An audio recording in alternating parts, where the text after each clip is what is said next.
¿Y si la ciudad del futuro ya existiera? Valencia se presenta a Access City 2026. No por lo que quiere ser, sino por lo que ya es. Una ciudad que pone a las personas en el centro. Contamos con una estructura institucional pionera.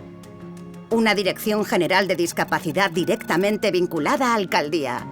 6 oficinas municipales de accesibilidad, una defensora de las personas con discapacidad especializada y un consejo municipal con participación activa del tercer sector. Aquí, las personas con discapacidad codiseñan, lideran y validan nuestras políticas públicas. Somos la primera Spot for This City del mundo. Impulsamos tecnología accesible, códigos QR inclusivos, realidad virtual adaptada y el sistema Ready, pionero en la comunicación de emergencias. El compromiso es real. Más de 120 programas municipales, el 100% del transporte público accesible, un entorno urbano con un objetivo del 96% de accesibilidad y más de 500 personas con discapacidad disfrutan cada año de actividades náuticas inclusivas. Valencia se posiciona como referente europeo en inclusión y accesibilidad urbana.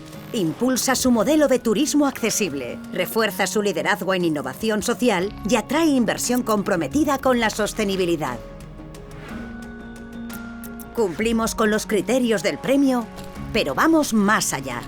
Apostamos por la accesibilidad digital, la inclusión educativa, la innovación en movilidad, la vivienda inteligente, la economía inclusiva y la participación política, entre otros. También contamos con proyectos como La Harinera, La Mare que va, parques Autism Friendly y la primera adaptación cinematográfica a lectura fácil. Esta candidatura no es solo un reconocimiento, es un impulso, porque queremos una Valencia más humana, amable, sostenible e inclusiva.